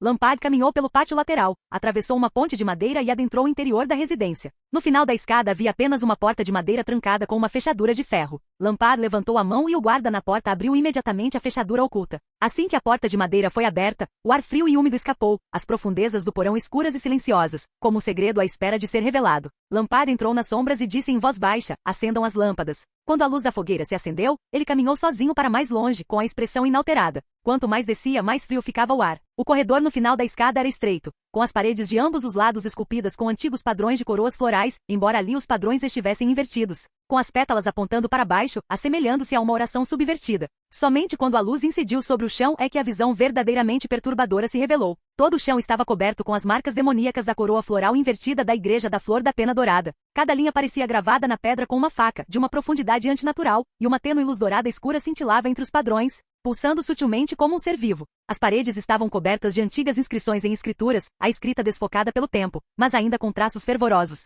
como se o escultor estivesse na encruzilhada entre extrema piedade e loucura naquele momento. Chamas azul claras ardiam no candelabro. Não era a cor normal do fogo, mas um símbolo do poder de alguma raça estrangeira. A luz incidia friamente sobre as paredes de pedra, fazendo com que todo o espaço subterrâneo parecesse submerso em um mar profundo. O ar carregava um leve cheiro metálico, como rastro persistente de sangue depois de ter se dispersado por muito tempo. No final do corredor, uma plataforma circular de pedra permanecia silenciosa. A plataforma foi esculpida em um único bloco de rocha, seus padrões entrelaçados como fissuras douradas espalhando-se pela superfície, brilhando fracamente, como se algo que respirasse estivesse reprimido em seu interior. Era um lugar onde uma pessoa comum sofreria uma dor de cabeça lancinante só de se aproximar. O olhar de Lampad estava calmo. Ele não parou. E no centro da plataforma de pedra, um homem estava sentado de pernas cruzadas. Ele estava sentado descalço, seu físico tão robusto quanto uma rocha gigante polida pelos ventos da montanha. Sua pele não era apenas cor de bronze, estava sutilmente permeada por uma fina aura negra e nebulosa que emanava lentamente de suas clavículas, laterais dos braços e sulcos da coluna vertebral, como uma maldição contida respirando sob sua carne. Um manto sacrificial vermelho escuro estava drapeado sobre seus ombros, suas bordas, tocadas pela aura negra, estavam levemente onduladas, como se estivessem chamuscadas e perdendo sua cor original. O que mais chamava a atenção eram as agulhas de osso douradas em suas costas, cujo ouro já estava opaco, com finos fios de aura negra emanando continuamente de suas raízes. Os olhos do homem permaneceram fechados, seus cílios imóveis. Contudo, ao seu redor, o ar apresentava uma ligeira distorção, como se uma mão invisível tentasse se libertar de dentro de seu corpo. Lampad parou diante da plataforma de pedra, respirou fundo, sua voz respeitosa, porém ainda mais baixa: Senhor enviado divino, estou aqui para relatar o estado de saúde do regente. Ele ergueu ligeiramente os olhos, observando a figura imóvel na plataforma de pedra, e falou diretamente, sem rodeios. O regente está tomando o néctar espiritual do fruto. Seu estado atual não está se deteriorando tão rapidamente quanto há 2 anos. O néctar espiritual do fruto o mantém em um estado quase inconsciente. Sua fraqueza parece estar sendo sustentada por ele. Sua voz foi ficando mais suave no final. Ele sabia muito bem que aquilo não deveria estar acontecendo. De acordo com a trajetória inicial da maldição, a condição do regente declinou visivelmente a cada mês, a partir de 2 anos atrás, passando de estar de pé na corte matinal a só conseguir sentar-se para breves discussões, e agora quase incapaz de sair de seus aposentos. Tudo isso teve origem na maldição da graça divina concedida pessoalmente pelo enviado divino Salomão, separação da vida sem vestígios? A graça divina era uma habilidade sobrenatural exclusiva da teocracia da Flor da Pena Dourada, muito semelhante aos talentos de linhagem sanguínea do Império. Mas as graças divinas eram sempre concedidas por bispos. O único enviado divino Salomão ativou separação de vida sem vestígios? Essa era uma maldição, invisível, inodora, indetectável, não reconhecida por feitiços de neutralização e além do alcance de poções mágicas, bênçãos ou artes sacrificiais. Ela apenas fazia com que o alvo enfraquecesse lentamente, sem morte imediata. Ela poderia matar silenciosamente um regente no coração do palácio, sob a proteção de vários cavaleiros, sem deixar nenhum ferimento. Suas únicas duas desvantagens eram a baixa velocidade e a necessidade de o lançador gastar uma quantidade equivalente de energia vital. Lampard sabia disso. Nesse instante, ele viu a pele do enviado divino Salomon, exposta pelas costuras de sua túnica sacrificial, num tom mais escuro do que alguns dias antes, com veias sutilmente salientes, como se tinta escorresse lentamente por seus vasos sanguíneos. Aquilo não foi um milagre fingido, mas um preço real. Para cada vez que o regente enfraquecia, Salomon também enfraquecia um pouco com ele. No entanto, ele sabia que essa maldição era a melhor maneira de derrubar o regente. Tóxico. Ele já havia tentado isso antes. 2 anos atrás, ele havia espalhado um veneno muito sutil através da circulação de pratos, da troca de utensílios e da rotatividade de empregadas. O resultado foi apenas alertar alguns guardas, enquanto o regente permaneceu ileso após dezenas de testes, agulhas de prata e camadas de orações, sem sequer demonstrar qualquer sinal de desconforto. A família imperial possuía o melhor e mais completo sistema de desintoxicação do império, desde as refeições às criadas, das agulhas de prata aos reagentes. Cada etapa era meticulosamente controlada. Francamente, a menos que todo o palácio pudesse ser paralisado, o envenenamento era simplesmente uma piada. Assassinato suicida? O incidente do segundo príncipe já havia provado sua relação custo-benefício. Sacrificar um guerreiro transcendente de alto nível custou ao segundo príncipe apenas um braço. Embora tenha abalado as estruturas, o preço foi alto demais, e o primeiro príncipe não possuía a personalidade frívola do segundo príncipe. Ataque de guerreiros. A guarda e as formações defensivas da capital imperial não eram apenas para exibição. Mesmo 10 esquadrões poderiam não conseguir penetrar no coração do palácio, e isso apenas deixaria todos em estado de alerta. Só que essa maldição era indetectável, impossível de rastrear e inevitavelmente fatal. Essa foi uma das formas de ajuda que a Igreja da Flor da Pena Dourada lhe ofereceu. Lampard prosseguiu. Estou preocupado que a maldição esteja sendo afetada pelo néctar espiritual do fruto. Enviado divino, isso afetará o resultado que buscamos. O enviado divino Salomon não abriu os olhos, nem a profundidade de sua respiração se alterou, apenas respondeu com um sussurro quase imperceptível. Não, isso apenas prolongará um pouco tempo. Lampard franziu ligeiramente a testa. Por quanto tempo isso vai durar? Não mais do que 2 anos. A voz do enviado divino Salomon era desprovida de emoção. A lâmina da maldição está em seu coração. Ela cairá mais cedo ou mais tarde. Então, seus lábios pareceram se mover levemente, com um vago e quase imperceptível toque de escárnio. O quê? Sua Alteza está impaciente? Lampard não respondeu de imediato. Ele refletiu sobre seus planos, os arranjos da igreja, o futuro prometido pela teocracia da Flor da Pena Dourada e o momento oportuno em que o trono ficaria vago. Em sua mente, as pistas se reconectavam uma a uma.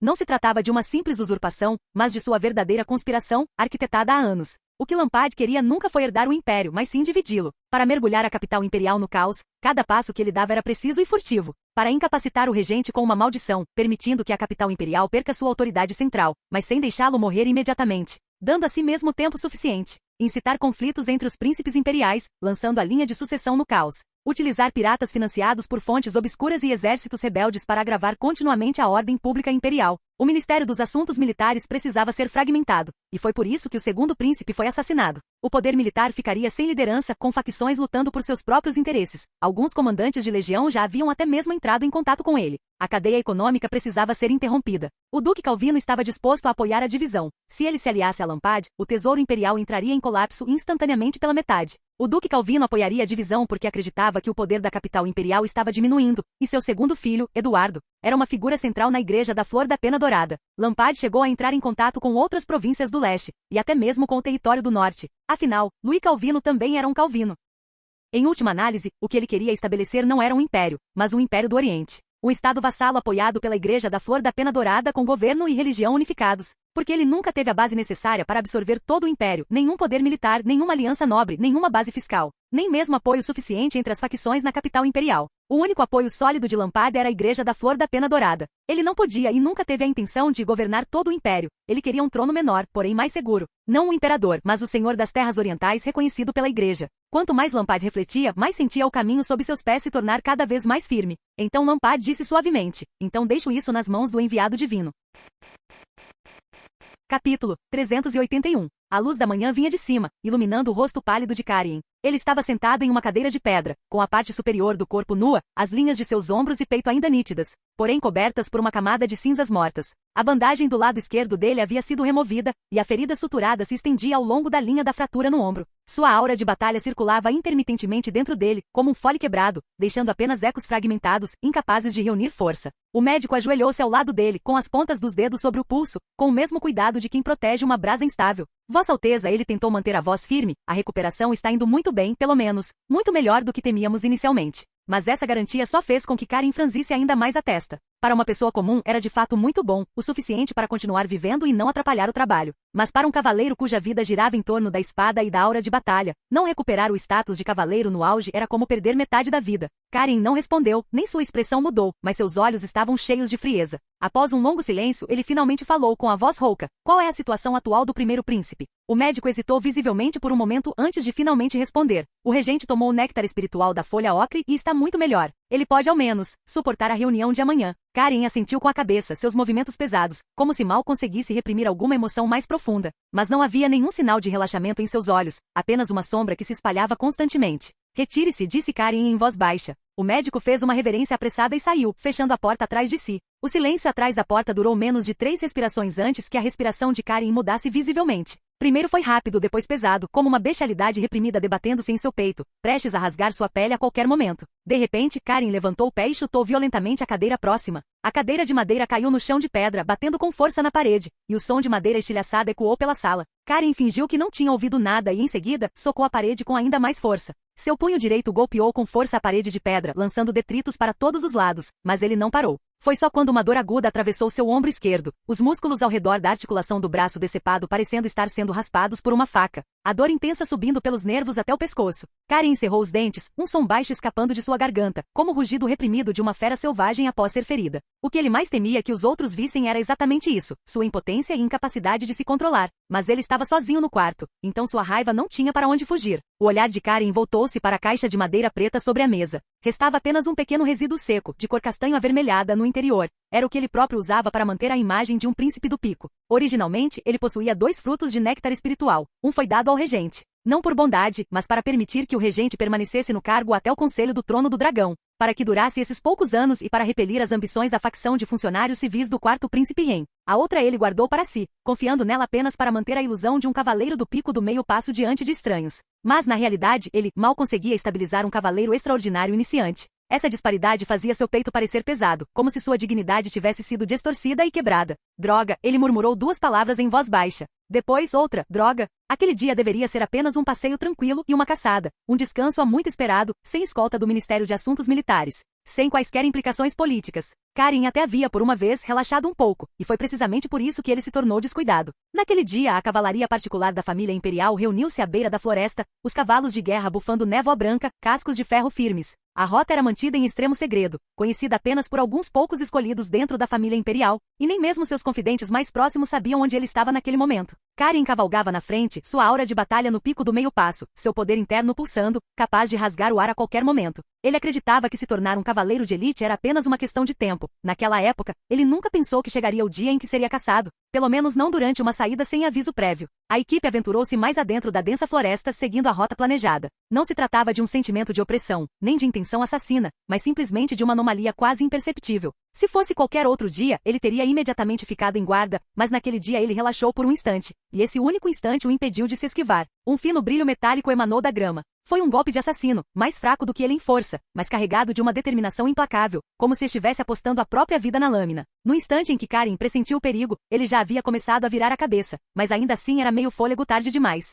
Aquela lâmina cortou diagonalmente de cima para baixo, desde a base do ombro dele. Mesmo com um movimento tão amplo, foi silencioso, como uma espécie de talento hereditário, o ângulo preciso, não visando romper defesas, mas apenas tirar uma vida. Voxox! O som de metal e osso sendo cortados explodiu em seus ouvidos. Seu braço esquerdo, armadura e tudo, voou pelos ares, o sangue espirrando na crina de sua montaria. A dor fez com que sua visão embaçasse e ele caiu pesadamente do cavalo, batendo a coluna vertebral na raiz de uma árvore. Os meridianos de sua aura de batalha foram interrompidos, a força residual fluindo para trás, quase sufocando. O assassino avançou novamente, sua velocidade não era rápida aos olhos dele, mas tão implacável que parecia querer cortar toda a sua ligação vital. Aquilo parecia ser algum tipo de talento hereditário. Ele não estava lá para lutar, mas sim para eliminar o alvo. Karin ergueu a espada para bloquear o golpe, mas seu braço direito tremia devido à dor intensa, incapaz de mantê-lo firme. Se tivesse demorado meio segundo a mais, ele teria morrido por aquela lâmina. Não havia ódio nos olhos do assassino nem raiva, apenas a fria e implacável execução de ordens. No momento em que o segundo golpe estava prestes a ser desferido, os guardas da família imperial finalmente reagiram.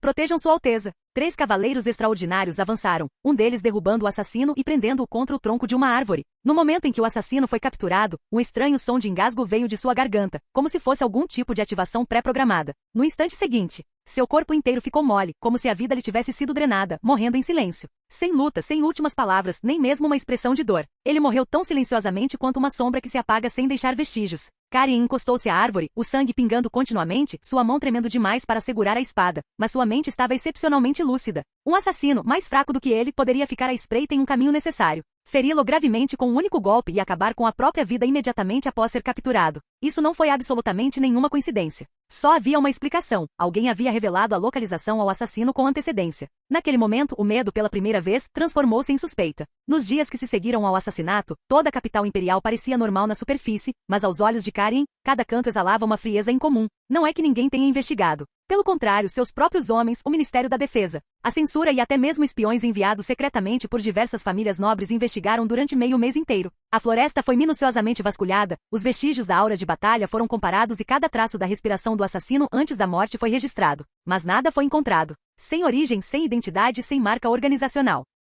Era como se o assassino tivesse nascido para aquele golpe e morrido por aquele golpe. Mas para Karen, a incapacidade de encontrar qualquer coisa era, em si, o maior defeito. Porque não havia muitas pessoas capazes de controlar um assassino desse nível, e ainda menos que pudessem ordenar que um assassino assim o matasse. A censura enviou pessoas, mas não encontrou pistas eficazes. Dentro do Ministério dos Assuntos Militares, algumas pessoas estavam secretamente fomentando intrigas, dizendo com frequência: a lesão de Sua Alteza está nos meridianos de sua aura de batalha, temo que ele não retorne ao seu auge. O Império precisa de um sucessor que saiba lutar. Karen já não está apta para herdar. Cada frase era como um prego cravado em seu peito. O que deixou Karen ainda mais perturbada foi a atuação da facção do quarto príncipe Ren. Choque, tristeza, condolências, evitando ativamente qualquer suspeita. Tudo foi feito de forma impecável. Perfeito demais. Parecia que estavam escondendo alguma coisa. Karen estava sentado no quarto, olhando para o ombro enfaixado e decepado, sentindo a dor aguda subir pelos meridianos até a nuca. Todos os fragmentos foram se conectando gradualmente em sua mente. Seu itinerário havia sido vazado com precisão. O assassino era de pouca força, mas treinado com a precisão necessária para tirar a vida de um cavaleiro extraordinário de alto nível com um único golpe. Assassinos desse calibre não são fáceis de encontrar, e a investigação se arrastou sem uma única pista. Enquanto rumores contra ele surgiam dentro do Ministério de Assuntos Militares, e a facção do quarto príncipe se comportava de maneira excessivamente correta. Nenhuma prova, mas ele não precisava de provas. O coração de Karen já havia chegado a uma conclusão. Fora o quarto príncipe Ren o responsável. A suspeita apertou-lhe o peito, como uma mão a espremer-lhe a traqueia. Ele nunca tivera tanta certeza. Se não controlasse o Ministério dos Assuntos Militares, se não detivesse o poder, se não tomasse a iniciativa no futuro Conselho do Trono do Dragão, o Império certamente cairia nas mãos do quarto príncipe e da facção dos funcionários civis. E esse seria o fim do Império. A suspeita era como uma agulha fria perfurando seu peito. Mas o que realmente fez Karen perceber que havia sido empurrado para a beira do abismo não foi a suspeita em si, mas as rachaduras que começavam a aparecer dentro do Ministério de Assuntos Militares. Karen jamais imaginara que os comandantes da Legião, que haviam sobrevivido a inúmeras situações de perigo ao seu lado na linha de frente, o abandonariam. Durante uma batalha de aniquilação na fronteira sudoeste do Império, a chuva torrencial despejou lama em sua armadura, e ele liderou seus cavaleiros para resistir obstinadamente à brecha aberta pelos mercenários da Federação. A linha de frente quase se rompeu diversas vezes, mas ele próprio carregou o porta-estandarte ferido e avançou para a frente, fincando novamente a bandeira na lama para estabilizar a posição. Quando a aliança dos Estados Menores do Sul provocou a fronteira, ele liderou sua cavalaria em uma marcha rápida pela lama, lançou um ataque noturno ao acampamento inimigo e derrotou completamente aquele exército de elite, conhecido como a Legião da Muralha de Bronze. Naquela noite, os policiais que o seguiam testemunharam pessoalmente ele continuar a dar ordens, arrastando uma lâmina quebrada por uma poça d'água. No ano em que a fronteira oriental entrou em atrito com a teocracia da Flor da Pena Dourada, o exército da Chama Sagrada tentou infiltrar-se na fronteira, aproveitando-se do caos interno do Império. Ele e esses oficiais lutaram dia e noite durante 5 dias consecutivos junto ao Rio Sagrado, repelindo o regimento de vanguarda inimigo para o outro lado da água. Todos esses oficiais sobreviveram a essas batalhas. Eles o tinham visto em seu auge, e tinham visto como ele se usava como escudo final. Foi por isso que eles apoiaram Karen. Quase 70% das legiões imperiais o apoiaram. No entanto, os comandantes da legião que estavam atrás dele agora, representavam menos de 30% e a maioria eram comandantes veteranos. Os demais, os generais recém-nomeados e as nobres forças, discutiam em particular, mas ele compreendeu perfeitamente a mensagem.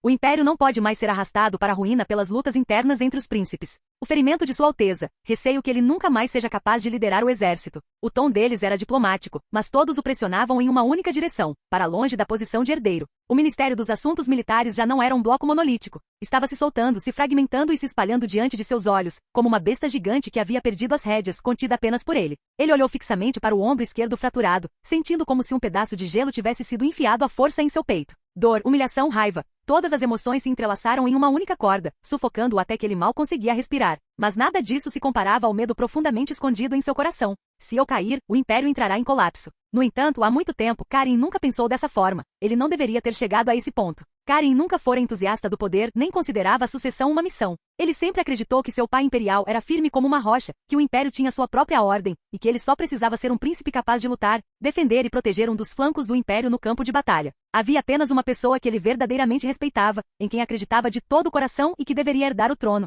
Esse era o terceiro príncipe. Aquele irmão mais novo, que alcançou fama na juventude, possuía a força de um cavaleiro de elite, comandava com serenidade no campo de batalha e era chamado de a pessoa mais parecida com o imperador tanto dentro quanto fora da capital imperial. Ele estabilizou o moral militar, compreendeu a população e ousou assumir responsabilidades. Ele era o verdadeiro herdeiro, reconhecido tanto pela nobreza quanto pelo povo comum. Karin nunca o invejou. Enquanto esse gênio estivesse vivo, ele estaria disposto a ser para sempre aquele que permanece na linha de frente, derramando sangue pelo império. Até que o terceiro príncipe foi assassinado de uma forma extremamente humilhante. Essa foi a primeira vez na vida dele que percebeu que o poder não era tão simples assim. O que se seguiu foi o desaparecimento de seu pai imperial e a dispersão da autoridade imperial por toda parte. Karin descobriu subitamente que a responsabilidade que ele pensava que nunca recairia sobre ele estava sendo imposta à força em seus ombros. A responsabilidade transformou-se em obsessão, e a obsessão transformou-se em fanatismo irreversível. Quanto mais Karin pensava, mais certeza tinha. O príncipe herdeiro era fraco demais para viver por muito mais tempo. O quarto príncipe só conhecia esquemas e artimanhas e não tinha espírito militar, e os demais eram simplesmente desqualificados. Só ele poderia estabilizar as linhas de frente, só ele poderia conter os nobres e só ele poderia reunificar o Ministério da Defesa. Se ele não detivesse o poder, o império certamente pereceria. Esse pensamento ardia em seu peito como fogo, mantendo-o lúcido em meio à dor e forçando-o a mergulhar cada vez mais fundo. Karin respirou fundo, mas sentiu como se estivesse inalando um punhado de estilhaços de gelo, apertando seu peito. Ele sabia exatamente o que fazer em seguida. Não havia necessidade de fazer uma lista ou ponderar repetidamente as opções. Seu coração já havia percorrido o caminho até o fim, deixando apenas uma única direção a seguir. Durante o Conselho do Trono do Dragão de amanhã, ele deve subjugar Rini. Ele precisa fazer o Ministério da Defesa acreditar que ainda é o príncipe que sabe lutar, mesmo que ele precise depender do néctar espiritual do fruto para se sustentar, aguentar firme até o momento crucial já é suficiente. Ele precisa retomar o comando absoluto do Ministério da Defesa, ou o moral das Forças Armadas será abalado pelos demais herdeiros a qualquer momento. O regente precisa se manter no poder por alguns anos. Se ele cair, o quarto príncipe poderá assumir legitimamente o controle de tudo no vácuo de poder. Ele precisa encontrar a pessoa por trás do assassino, mesmo que a resposta já lance uma sombra em seu coração. Acima de tudo, ele precisa fazer com que todos acreditem que só eu posso salvar o império. Isso não é ambição, mas uma resolução imposta pelo medo. E essa resolução é mais firme do que qualquer ambição. Enquanto a luz da mansão entrava pela moldura esculpida da janela, o quarto príncipe Ren estava sentado atrás de sua escrivaninha, analisando dossiês volumosos. Ele dividia cada assunto em formas controláveis e então lidava com elas uma a uma. A sala estava silenciosa, apenas o leve arranhar de sua pena no papel podia ser ouvido. Os passos do lado de fora da porta cessaram muito suavemente. Vossa Alteza. Era sua tutora, Karin, sua voz baixa como se tivesse medo de perturbar algo. Rini olhou para cima, entre. Karin entrou carregando uma caixa de relatórios secretos e colocou uma placa de ouro lacrada sobre a mesa, relatório confirmado do Palácio do Regente. O néctar espiritual da fruta da folha ocre foi entregue pessoalmente pela guarda pessoal do segundo príncipe. A caneta de Rini parou em seus dedos. Ele deu uma olhada no relatório secreto e depois riu baixinho, num tom que misturava escárnio e um toque de brincadeira, amor fraternal verdadeiramente comovente. Karin assentiu levemente com a cabeça, mantendo a expressão firme. Ele percebeu que a risada não continha calor, apenas um cálculo calmo e um sarcasmo mal disfarçado. Rini colocou o relatório secreto sobre a mesa, recostou-se na cadeira e falou como se estivesse discutindo algo irrelevante. É melhor que o regente aguente mais 1 ou 2 dias do que desabe esta noite. Karin ponderou por um momento e disse em voz grave. Sua opinião é que o fato dele se agarrar a isso, na verdade, beneficia mais a situação? Rini balançou a cabeça. O maior medo no caos é que ele chegue rápido demais. Ele sabia muito bem que se o regente morresse repentinamente esta noite, o Ministério dos Assuntos Militares forçaria imediatamente uma mudança de poder. O quinto príncipe e diversas facções locais agiriam imediatamente em meio ao caos. O sistema de serviço público seria colocado em primeiro plano, e a capital imperial provavelmente se dividiria. Não era esse o caos que ele queria um caos controlável. A clareza temporária proporcionada pelo néctar espiritual do fruto seria suficiente para manter a situação estável por um dia, sem alterar a trajetória final. Rini bateu levemente com os nós dos dedos na mesa, sua voz calma. O segundo príncipe enviou o néctar espiritual da fruta para retardar o declínio do regente. Ele acredita que para cada dia em que a autoridade imperial se mantém estável, ganha mais um dia para conquistar o apoio das pessoas no Ministério dos Assuntos Militares. Karin perguntou lentamente. Este passo, na sua opinião, será um obstáculo ou uma proteção? Rini, por outro lado, sorriu levemente, muito pelo contrário.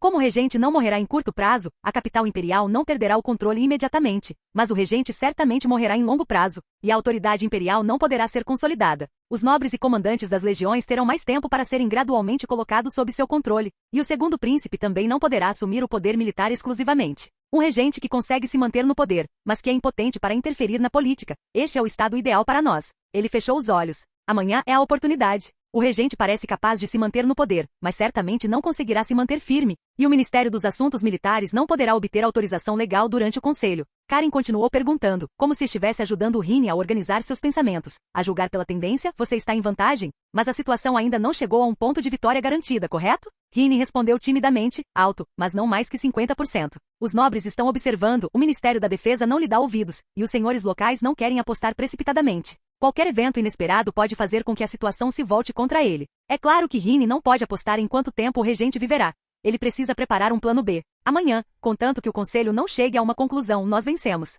Amanhã a proposta do diretor de censura Massi para restaurar o sistema eleitoral, embora seja uma opção neutra que nem todas as facções poderão aceitar de imediato, também fará com que as pessoas percebam que precisam escolher um lado. O olhar de Rini se voltou para fora da janela, e seu tom de voz baixou um pouco. O império destruído nunca foi o que eu quis. Karen ergueu levemente uma sobrancelha, sem interromper, apenas ouvindo em silêncio. Mas a situação atual, disse Rini lentamente, não pode mais ser estabilizada pela força, só pode contar com o tempo. Em apenas mais 2 anos, a autoridade imperial naturalmente cairá em minhas mãos. E será feito pacificamente. Sem derramamento de sangue, sem lutas, sem necessidade de o império suportar outra fragmentação. Karen olhou para ele e assentiu levemente com a cabeça. Rini falou com muita calma, mas com uma determinação profundamente oculta. Desacelerar o império, impedir seu rápido colapso e permitir que todas as facções esgotem seus impulsos durante o período de transição. Permitir que a autoridade imperial, acima do caos, retorne às suas mãos da maneira mais discreta possível. Fim do vídeo. Para acesso antecipado à continuação dos vídeos, ou para incentivar o canal, vire membro. Muito obrigado. Ei, quer ouvir meus novos projetos antes de todo mundo? O segredo foi revelado! Seja membro no Patreon e libere agora o acesso antecipado a áudios exclusivos e inéditos. Te espero lá!